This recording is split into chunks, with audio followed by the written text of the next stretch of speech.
Hello friends, welcome to Jenny cooks. Friends, இன்றைக்கி நாட்டுக்கோழி குழம்பு நல்லா கிராமத்து சுவையில் நல்லா பர்ஃபெக்டான டேஸ்ட்டில் எப்படி வைக்கிறதுன்னு பார்க்கலாம்.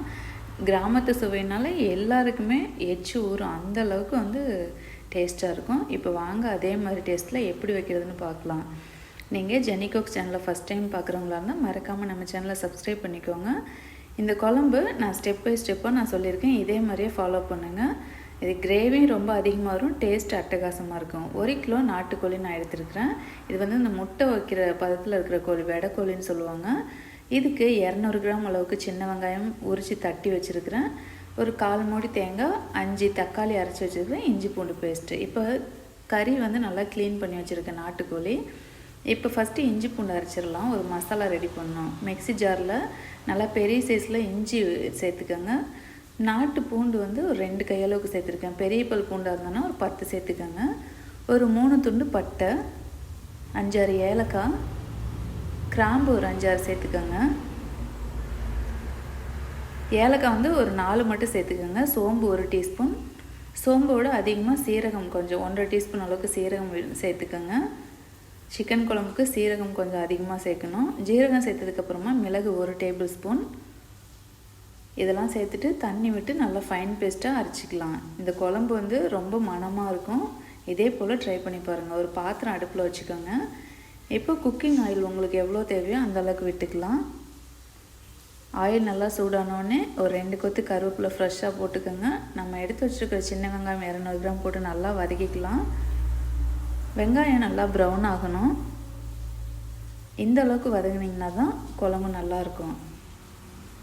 இப்போ வதக்கினோடனே நம்ம அரைச்சி வச்சுருக்கிற இஞ்சி பூண்டு, பட்டை, கிராம்பு, சோம்பு, சீரகம்லாம் சேர்த்துட்டு ஒரு 10 செகண்ட் வதக்குங்க. இது வதக்கும் போது வீடே நல்லா வாசனையாக இருக்கிற மாதிரி இருக்கும். வதக்கினோடனே நம்ம கழுவி வச்சுருக்கிற சிக்கன் இது கூட சேர்த்துக்கலாம். நாட்டுக்கோழி சேர்த்துருக்குறேன். 1 கிலோ அளவுக்கு நான் இந்த அளவுகள்லாம் சொல்லி சேர்த்துருக்கேன். இப்போ 1 கிலோ சிக்கன் சேர்த்துட்டு 1/2 டீஸ்பூன் மஞ்சள் தூள் சேர்த்துட்டு ஹை ஃப்ளேமில் வச்சு 5 நிமிஷம் நல்லா இந்த எண்ணெய் இஞ்சி பூண்டு கூட வதக்குங்க. இப்படி வதக்கும் போதே நல்லா வாசனையாக இருக்கும். இப்போ 2 டீஸ்பூன் மிளகாத்தூள், 5 நிமிஷத்துக்கு அப்புறமா இதெல்லாம் பொடி சேர்த்துக்கோங்க. 3 டீஸ்பூன் கொத்தமல்லி தூள் சேர்த்துட்டு இதையும் ஒரு 10 செகண்ட் வதக்கலாம். ஏன்னா நாட்டுக்கோழியில் அந்தளவுக்கு தண்ணி விடாது, பிராய்லர் சிக்கனில் தான் தண்ணி விடும். 15 செகண்ட் நல்லா வதக்கினதுக்கப்புறமா நம்ம அரைச்சி வச்சுருக்கிற 5 தக்காளி, மீடியம் சைஸ் தக்காளி, நம்ம அரைச்சி ஊற்றும் போது குழம்பு நல்லா திக்காக கிடைக்கும். அதனால் நான் அரைச்சி ஊற்றிருக்கிறேன். அதாவது இப்போ வர தக்காளிலாம் பார்த்திங்கன்னா தோல் நிறையா இருக்கும், அதனால் அரைச்சி சேர்க்குறது நல்லது. இந்த தக்காளியும் சேர்த்துட்டு எண்ணெய் பிரிஞ்சு வர வரைக்கும், லைட்டாக எண்ணெய் பிரிஞ்சு வர வரைக்கும் வதக்கிட்டு தண்ணி கொஞ்சம் அதிகமாகவே சேர்த்துக்கோங்க.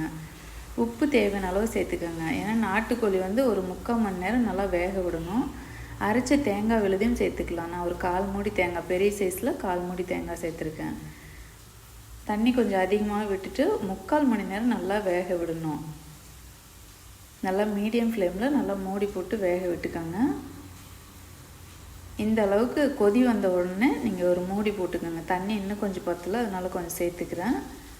ஏன்னா கொதிக்க குழம்பு சுண்டி திக்காயிரும். அதே மாதிரி கறியும் நல்லா வேகிறதுக்கு கொஞ்சம் தண்ணி இருந்தால் தான் வேகும். இது கூடவே திரும்பியும் ஒரு நல்லா ஃப்ரெஷ்ஷான கருவேப்பிலை, கொஞ்சம் மல்லி இலை போட்டுக்கோங்க. இதெல்லாம் போடும்போது நல்ல வாசனையாக இருக்கும். இப்போ ஒரு மூடி போட்டு உங்கள் சிக்கன் வேகிற அளவுக்கு நீங்கள் விட்டுருங்க. ஏன்னா ஒவ்வொரு சிக்கன் ஒரு மாதிரி இருக்கும். நல்லா வேக வச்சதுக்கப்புறமா நான் ஒரு 3/4 மணி நேரம் ஆச்சுங்க எனக்கு வேகிறதுக்கு.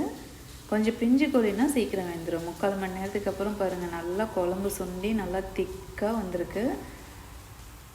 அவ்வளோதாங்க. இதை ஸ்டவ் ஆஃப் பண்ணிவிட்டு ஒரு 1/2 மணி நேரம் வெயிட் பண்ணிவிட்டு அப்புறமா சாப்பிடுங்க. கறியும் நல்லா சாஃப்டாக வந்துருச்சு.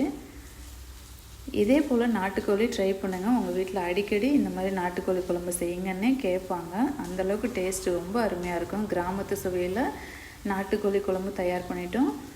இந்த நாட்டுக்கோழி குழம்பு ரெசிபி உங்களுக்கு பிடிச்சதுன்னா இதுக்கு ஒரு லைக் கொடுங்க. உங்கள் ஃப்ரெண்ட்ஸ் அண்ட் ஃபேமிலி கூட மறக்காமல் ஷேர் பண்ணுங்கள்.